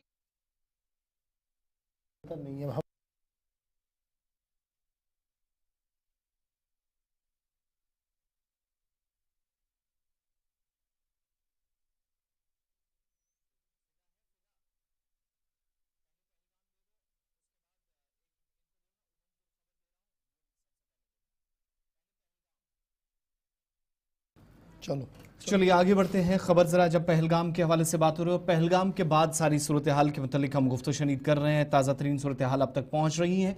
बड़ी खबर यह है कि पहलगाम हमले के बाद तहकीकाती अमल भी शुरू कर दिया गया है। कौमी तहकीकाती एजेंसी की टीम वादी कश्मीर में इस वक्त मौजूद है और बेसरन का भी दौरा पहलगाम में NIA की टीम ने किया है। इधर दर्जनों मुश्तबे अफराद से पूछताछ की इतलात मौसूल हो रही है। 3 मिलिटेंटों के स्केच कल ही जारी हुए थे। एजेंसियों की तरफ से अब बड़ी अनाउंसमेंट जो अनंतनाग पुलिस की तरफ से हुई है कि मिलिटेंटों के मुतालिक जो कोई जानकारी देगा और मुसद्दिक़ा इतलात होंगी, खबरें सही साबित हुई तो इन्फॉर्मेशन पर 20 लाख रुपए का इनाम या कैश रिवॉर्ड है वो दिया जाएगा। एक तरफ ये, दूसरी तरफ वज़ीर दाखिला की जानिब से जब जम्मू कश्मीर का दौरा खत्म किया गया तो उनकी जरूरी कुछ डायरेक्शंस थी लेफ्टिनेंट गवर्नर एडमिनिस्ट्रेशन को, जो लॉ एंड ऑर्डर को डायरेक्टली कंट्रोल कर रही है। इसके बाद एक और इजलास देर रात हुआ। लेफ्टिनेंट गवर्नर की सदारत में ताज़ा तरीन सूरत हाल पर बात हुई। DGP और दीगर लीडरान जो कायदीन थे वो भी इसमें मौजूद रहे, खास तौर से जो इंतजामिया के टॉप ऑफिशियल्स। और जो वज़ीर दाखिला की तरफ से हिदायत दी गई थी वो सख्ती से जम्मू कश्मीर के उन इलाकों में जो मुतासरा इलाके हैं या जहाँ पर नुकसान हुआ है वहाँ पर क्या स्ट्रेटजीज अपनानी है, काम करना है, हिकमत अमली के तहत काम हो सके, इस पर बात हुई। लेकिन अब खबर है कि इस मामले में FIR भी दर्ज हुई है। NIA ने तहकीकाती अमल शुरू कर दिया है और इन सब के दरमियान 20 लाख रुपए का इनाम अगर कोई इतला फराहम करता है तो इतला फराहम करने वाली की सूचना को भी उसके मुतालिक जो कोई खबर होगी या उसकी शनाख्त होगी उसको जाहिर नहीं किया जाएगा, ये भी कंफर्मेशन। लेकिन बड़ी बात यह है कि पूछताछ के लिए सैकड़ों अफराद हिरासत में लिए गए हैं, जो हमारे ज़राए बता रहे हैं। ताहम पुलिस की जानिब से ताहल इस पर कोई खुलकर बात नहीं की गई है। फिदा हुसैन के पास चलते हैं। पहलगाम ऑपरेशन आज फिदा तीसरे दिन में दाखिल हो गया, क्या इस वक्त सूरत हाल है आज? देखिए बिल्कुल आज तीसरा रोज है और सुबह सुबह सन्नाटा है पहलगाम में भी। जैसे इरफान अभी बता रहे थे, जैसे खुद 8:20 पर कितनी चहल पहल रहती थी पहलगाम के घंटाघर के पास, लेकिन वही सन्नाटा पहलगाम में भी पस रहा है। लेकिन दूसरी जानिब जहाँ पहलगाम में इस हमले के बाद एक मामला भी दर्ज किया गया है और 20 लाख खबर देने वाले को 20 लाख रुपए भी दिया जाएगा और उसकी शिनाख्त जो है वो गुप्त रखी जाएगी, ये कहना है अनंतनाग पुलिस का। देखा जाए तो पहलगाम जो काफी खामोश रहता था, इन चीजों से हट के अगर देखा जाए तो वहां पे इतनी सारी भीड़, इतना ज्यादा रश जो है वो दिन भर वहां पे देखने को मिलता था। रात के 1 बजे तक भी वहां पे ऐसा ही रश देखने को मिलता था। लेकिन 2 दिन से पहलगाम खामोश है, पहलगाम की वादियां खामोश है। चारों ओर से जो जंगल है वो भी खामोश पड़े हुए हैं। जिन जंगलों की तरफ जो है घोड़े वाले अपनी रोजी रोटी कमाने के लिए वहां से सैलानियों को घुमाने के लिए ले जाते थे, लेकिन वो पहाड़ियां भी अब खामोश नजर आ रही है। जैसे खुद इशफाक ने भी बता दिया कि 90% जो बुकिंग है वो कैंसिल हुई है। हालांकि कल भी हमने वहां पर होटलियर्स के जो वहां पे मेल्स वहां पे उनके लैपटॉप पे और हमने देखा तो वहां पे कैंसिलेशन नजर आ रही थी और जो पैसा दिया गया था उसको भी बैक किया जा रहा है। कहीं ना कहीं पे ये जो रीढ़ की हड्डी मानी जाती है टूरिज्म, उस पे एक बड़ा धचका है ये कश्मीर के लिए। बल्कि अगर हम कश्मीर की बात बात करेंगे। लेकिन पहलगाम आज तीसरे रोज भी खामोश है और खामोशी के बीच कोऑर्डिनेटेड सर्च ऑपरेशन जो बायसरन के इलाके में 2 दिन से पहले चलाया गया है, वो ऑपरेशन आज भी जारी है। आसिफ, जो कहा जा रहा है कि कुछ लोग हिरासत में लिए गए हैं, इसकी ऑफिशियली कोई कंफर्मेशन या वाकई में कोई इतनी बड़ी आबादी आसपास थी या फिर पूरे जिले के अंदर या पूरे पहलगाम के अंदर ये कोई कैंपेन पुलिस की तरफ से, एजेंसियों की तरफ से चल रही है कि अब पूछताछ के लिए तमाम इलाके की आबादी को इन्वॉल्व किया जाए? देखिए आसिफ, अगर हम आबादी वाले इलाकों की बात करेंगे, जहाँ पे आबादी है उससे काफी दूर है ये बायसरन, तकरीबन 8 से 9 किलोमीटर दूर। और अगर हम पहलगाम मेन चौक की बात करेंगे, वहां से तकरीबन ये 7 किलोमीटर की एक पहाड़ी है और उस पहाड़ी से गुजर के इंसान बायसरन पहुंच जाता है पहाड़ियों को काट कर। लेकिन जहाँ पे आपने गिरफ्तारी के मामले के हवाले से बात की, जहाँ हमने कल भी रात को अब तक में ये बता दिया कि पुलिस की तरफ से जब तक कोई ऑफिशियली बयान सामने नहीं आता है तब तक कुछ भी नहीं कहा जा सकता है कि क्या पूछताछ के लिए जो है क्या किसी को बुलाया गया है, क्या किसी को डिटेन किया गया है। इस हवाले से अभी तक हमारे पास कोई भी खबर नहीं है। हालांकि ये है कि जो पुलिस ने रिवार्ड के लिए 20 लाख रुपए देने का ऐलान किया है, वो कल रात ही सोशल मीडिया के जरिए भी और हमने भी कल रात को ही अब तक में इसको चलाया। फिदा हुसैन, ये जो अभी सयाहों का आना जाना है, क्या गुल पहलगाम को खोल दिया गया है सयाहों के लिए या बायसरन को खोल दिया गया है सयाहों के लिए दोबारा, या अभी कॉर्डन सर्च चल ही रहा है, किसी को आने की इजाजत नहीं है? देखिए, जब वहां पे सैलानी है ही नहीं तो अगर कोई है भी तो शायद वो बायसरन को अभी पसंद नहीं करेंगे। बायसरन को क्यों नहीं पसंद करेंगे? क्योंकि जैसे आपने खुद भी बता दिया, जैसे हम पहले से बता रहे कि वहां पे सिक्योरिटी फोर्सेस अभी भी चप्पे चप्पे पर मौजूद है उन जंगलों में चारों ओर से, और अभी ऑपरेशन को मनसूख नहीं किया गया, अभी ऑपरेशन जारी है। हालांकि पहलगाम, जैसे हम बार बार कह रहे हैं कि पहलगाम में सन्नाटा पस रहा है। पहलगाम में जो ट्रैवल एजेंट है, जो वहाँ के ट्रांसपोर्टर्स है, वो भी उनकी जो गाड़ी की जो की है वो बंद पड़ी हुई अपने हाथ में है। कभी वो गुलमर्ग होते थे, कभी वो श्रीनगर में होते थे, कभी वो जम्मू में होते थे, कभी वो दिल्ली में होते थे, कभी हिमाचल में, लेकिन आज पहलगाम की गाड़ी मौजूद है क्योंकि सैलानी ही नजर नहीं आ रहे। जैसे आपने खुद भी बता दिया अभी थोड़ी देर पहले 90% जो सैलानी थे जिनको आना था कश्मीर वादी, उन्होंने कैंसिलेशन किया है। अभी और थोड़ा इंतजार करना पड़ेगा, लेकिन चेहरे अभी भी मायूस है, चेहरों पर अभी भी शिकन है, आंखों में आंसू नजर आ रहे हैं। 2 या 3 लोगों को आइडेंटिफाई किया गया है, एजेंसीज की तरफ से उनके स्केच जारी किए गए हैं। अब कुल मिलाकर ये कहा जा रहा है कि जनाब 5 शायद हैं ये मिलिटेंट जिनकी आइडेंटिफिकेशन हो गई है, जिनके स्केच तैयार किए गए हैं और उनके पर इनाम भी दे दिया गया है। तो क्या ये पांचों के पांचों लोकल है या पांचों के पांचों फॉरेनर्स हैं? देखिए, जैसे पहले जब स्केच जारी किया गया तो बताया गया कि 2 मकामी और 2 गैर मकामी है, और उसके साथ साथ एक और की भी बात चल रही है। तो ये कहा जा रहा है कि 3 से 5, लेकिन 3 के स्केच जो है वो जारी किए गए हैं। और अभी भी, और क्योंकि एनआईए के पास अब ये मामला चला गया, एनआईए तहकीकात कर रही है, एनआईए की टीम कल बायसरन पहुंच गई है। जब हमने भी देखा कि वहाँ पे किस तरह की टीमें जो है वो पहुंच गई है, हवाई जो खदमात है वो ली जा रही है वहाँ पे। कल भी हमने दिन भर देखा वहां पर जो चॉपर सर्विस है वो वहां पर नजर आ रही थी। और क्योंकि पैरामिलिट्री फोर्सेस की इजाफी टुकड़ियां, इंडियन आर्मी की इजाफी टुकड़ियां जो है वो पहलगाम पहले ही दिन पहुंच गई अभी थी। बड़ा इम्पोर्टेंट है, जब हम ये गुफ्तगू कर रहे हैं तो जो खबरसा इदारों की खबरें हैं वो ये बता रहे हैं कि जिन लोगों की आइडेंटिफिकेशन हुई है जी, उनमें आसिफ फौजी जिसका कोड नेम मूसा है, फिर सुलेमान शाह जिसका कोड नेम यूनिस है, और दूसरा नाम उनका अबू तलहा है, कोड नेम आसिफ है इसका। ये वो नाम है जी जो अभी फिगर कर रहे हैं। और उसके साथ जो 2 मकामी तौर पे आदिल गोरी, ये लोकल है, इनका ताल्लुक लोकल है, अनंतनाग डिस्ट्रिक्ट से है, 2018 में पाकिस्तान चले गए थे। फिर एहसान एक है जिसका ताल्लुक पुलवामा से बताया गया है, ये भी 2018 से कहीं पाकिस्तान में था। तो ये 3, 4, 5 नाम हैं जिनके बारे में कहा जा रहा है कि ये दे आर द बेसिक की प्लेयर्स जिन्होंने ये किया है। लेकिन अक्रॉस द बॉर्डर एलईटी के डिप्टी चीफ का भी नाम सामने आ रहा है। देखिए इशफाक, जब ये स्केच जारी किया गया उसके बाद अब इनाम भी रखा गया है और साथ ही साथ इनको पकड़ने के लिए बड़े पैमाने पर जो है वो ऑपरेशन चलाया जा रहा है कि और सिक्योरिटी फोर्सेस भी यही चाहेगी, एजेंसीज भी यही चाहेगी कि जल्द से जल्द जो है इनको कहीं पर जो है या तो इनको जिंदा पकड़ा जाए या तो फिर किसी एनकाउंटर में इनको मार गिराया जाए। दो ही चीजें हो सकती है। लेकिन अभी जो टास्क है, अभी जो सिक्योरिटी फोर्सेस के लिए जो वहां पे बायसरन की हम बात करें, क्योंकि हम बायसरन से के हवाले से बात करें, वहां पे जितने भी जंगल है जो उसके साथ सटे हुए हैं वहां पर अभी भी सिक्योरिटी फोर्सेस तैनात है, जिसमें हमने कल भी देखा, चाहे वो केंद्रीय ये भी बड़ा इंपॉर्टेंट है। जब हम तहकीकाती एजेंसीज की बात को देखेंगे तो उनके लिए एक बड़ा मुश्किल ये भी है कि जितने भी आई विटनेस हैं उनके साथ बात करना, क्योंकि कहीं पर भी कोई सीसीटीवी आसपास 2-3 किलोमीटर में नहीं है। ये एक बड़ी परेशानी है, जबकि स्टेट गवर्नमेंट लगातार ये कह रही है कि जहां जहां पर भी पब्लिक प्लेसेस है, टूरिस्ट प्लेस है, वहां पर सीसीटीवी लगाना बड़ा लाजमी है। शायद यहाँ पर इस तरीके का लैप्स है और मुश्किलें बहुत ज़्यादा आएंगी इस हवाले से एजेंसीज को भी। देखिए जाहिर सी बात है कि जब हम अगर हम रिहायशी इलाकों की बात करेंगे, लेकिन जो पहाड़ी इलाके हैं, पहाड़ी इलाकों में जो सीसीटीवी कैमराज नस्ब करना ये तो एक बड़ा चैलेंज ही होगा और ये बड़ा चैलेंज ही रहता है, क्योंकि बायसरन एक खामोश इलाका था। बायसरन को देखने के लिए हर कोई तरसता था। शायद आप भी कभी कहते होंगे कि शायद मैं भी बायसरन जाऊं और बायसरन को अपनी आंखों में कैद करूं।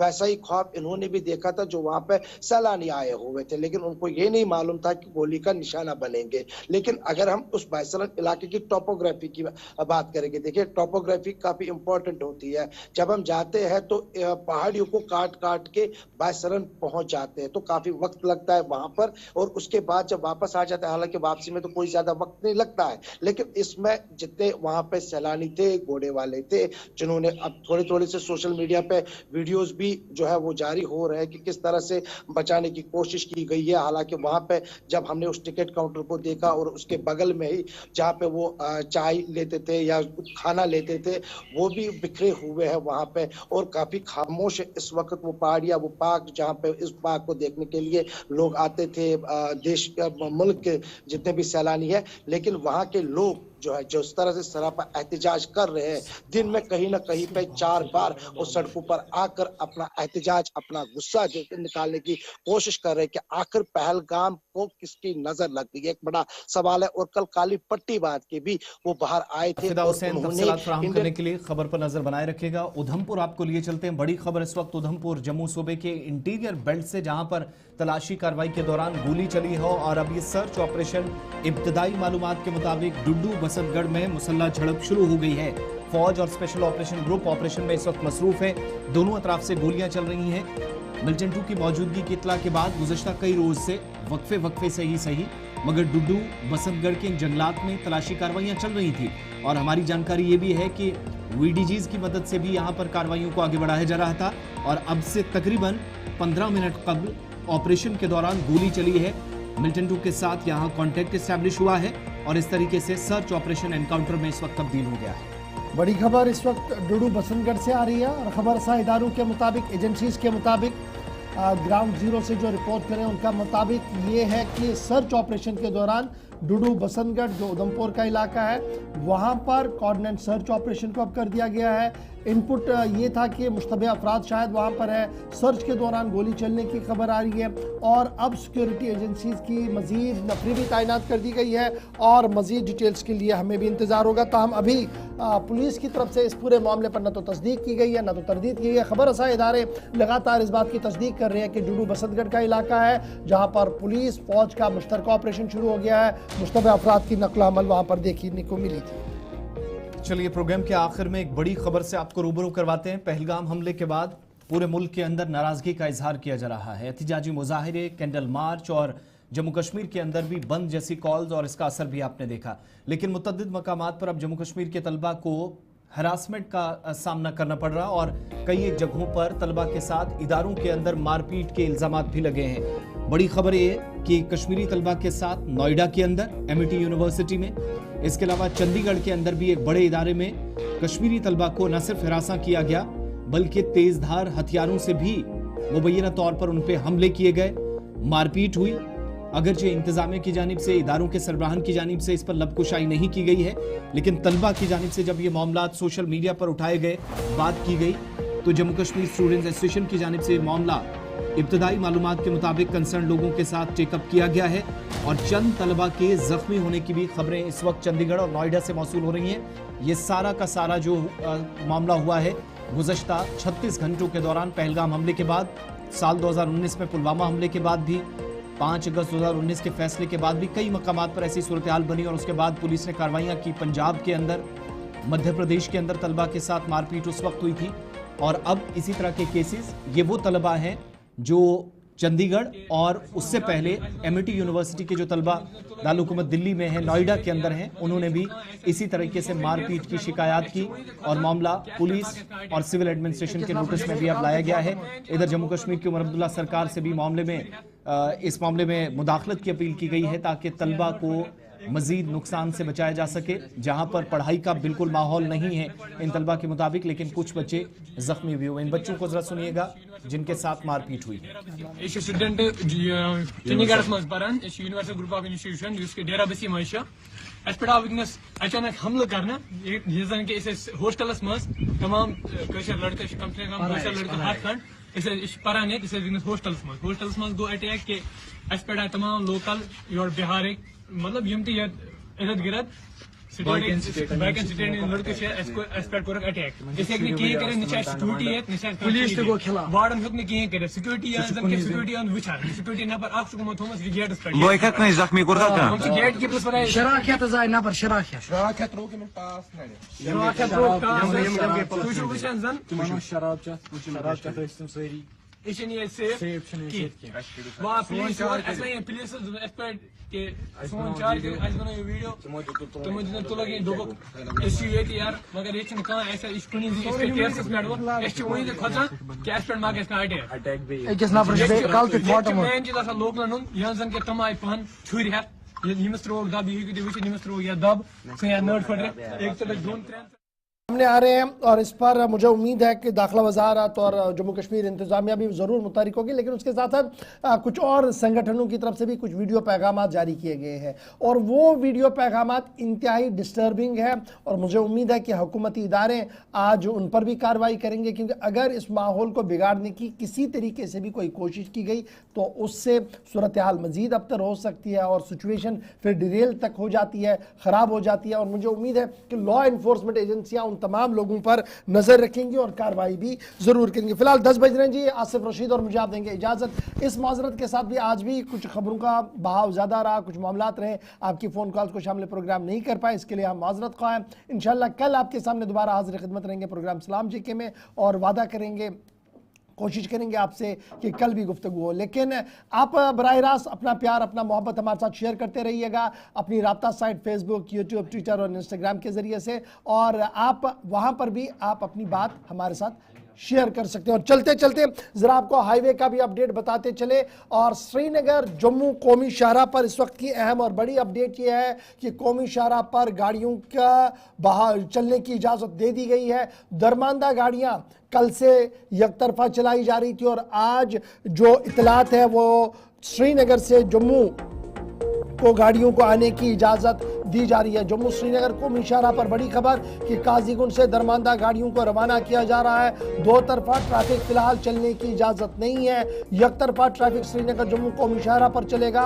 रामबन में मौसमियाती तब्दीली के बाद इक़दाम किए गए हैं। जम्मू कश्मीर इंतजामिया मुतहरिक है, ट्रैफिक अमला मुतहरिक है और ये तस्वीरें श्रीनगर जम्मू कौमी शाहराह की है जहाँ पर माल बरदार गाड़ियों को, खाली गाड़ियों को अब आगे जाने की इजाज़त दी जा रही है। और वो स्ट्रेच जो इंतहाई नागुफ्तबे हालात में था, ख़राब हालात में था, उससे बेहतर बना दिया गया है और आहिस्ता आहिस्ता करके अब गाड़ियों को निकालने की कोशिश की जा रही है। एक ट्यूब को मुकम्मल तौर पर शुरू कर दिया गया। आपको याद होगा कि रियासत के वज़ीर आला उमर अब्दुल्ला ने गुज़श्ता दिनों ये साफ किया था कि आने वाले 30 से 35 घंटों के दौरान ट्रैफिक के नकल-अमल को यकीनी बनाया जाएगा और उसी को देखते हुए national highway authority of India और ट्रैफिक अमला और स्टेट एडमिनिस्ट्रेशन की कार्रवाइयाँ हुई है। और कल से हमने देखा कि दरमांदा गाड़ियों को चलने की इजाज़त दी गई और आज भी आज भी सूरत हाल जो है वो इसी तरीके में। आरिफ वहीद हमारे साथ है, फटाफट से एक अपडेट ले लेते हैं ताकि हमारे नाजरीन को पता लगे कि हाईवे की सूरत हाल क्या कुछ। आरिफ जरा अपडेट करें कि कहां से कहां की और गाड़ियों को चलने की इजाजत दी जा रही है। जी बिल्कुल गौर साहब, मैं आपको बताते चलूं कि जिस तरह से हाईवे की सिचुएशन है उसको चलते जो है कल रात तकरीबन 2700 के करीब जो ट्रकें हैं उनको रात भर जो है वन वे जो है श्रीनगर से जम्मू की ओर निकालने की जो है एक बड़ी कोशिश की गई। आज की बात करें, सुबह सुबह जो है पहले श्रीनगर से छोटी जो लाइट मोटर व्हीकल्स है उन्हें जम्मू की ओर जो है वो जाने की इजाजत दे दी गई। और उसके साथ में अगर ट्रैफिक अथॉरिटी के साथ भी जो हमारी बात हुई या ग्राउंड पे जिस तरह से छोटी गाड़ियों की आवाजाही श्रीनगर से जम्मू की ओर जा रही है, तो बड़ी ट्रक्स को जो वादी कश्मीर में है उनको भी जो है आज दोपहर तक जो है जम्मू की ओर जाने की जो है वो इजाजत दी जाएगी। कहीं न कहीं पे सूरत हाल जो है कुल मिलाकर आरिफ ये माने कि गाड़ियों की आवाजाही को वन वे ही सही लेकिन चलने की इजाजत दी जा रही है, और जो दरमांदा गाड़ियां थी पहले उनको क्लियर करने की कोशिश की जा रही है।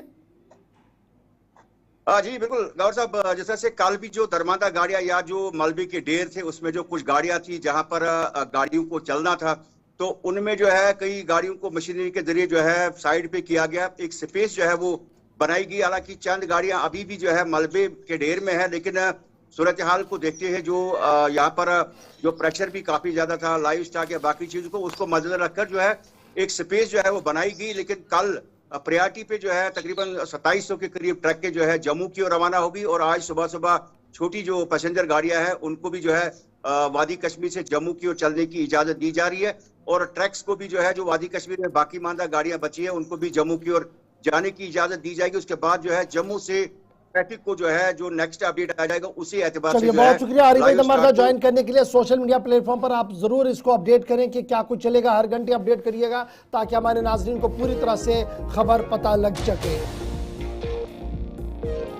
चलिए एक और बड़ी खबर इस वक्त सामने आ रही है कि पहलगाम हमले के बाद अमेरिकी शहरियों के लिए एडवाइजरी जारी कर दी गई है। जम्मू कश्मीर का रुख ना करे, अमेरिकी शहरियों को एडवाइजरी जारी कर दी गई है। पहलगाम हमले के बाद अमेरिकी शहरियों के लिए एडवाइजरी जारी कर दी गई है। पहलगाम हमले के बाद अमेरिका ने पहली एडवाइजरी जारी कर दी, और यह मनफी एडवाइजरी इसलिए है जो सूरत हाल 22 रन में पैदा हुई है, सयाहों पर हमला हुआ है, और यह साफ कर दिया गया है कि अमेरिकी शहरी फिलहाल जम्मू कश्मीर का रुख ना करें। एक और एडवाइजरी सामने आ चुकी है और एक और झटका इस तरीके से सयाहत को लगता हुआ नजर आ रहा है। चलिए जनाब, इसके साथ ही प्रोग्राम सलाम जेके का वक्त यहां पर इख्तिताम पजीर हुआ। चाहता अपने मेजबान इशफाक गौहर को आप देंगे इजाजत। कल 8:35 पर दोबारा आपके सामने होगी मुलाकात। जब तक के लिए अपनी नेक दुआओं में हम सबको रखिएगा याद। अल्लाह नासिर।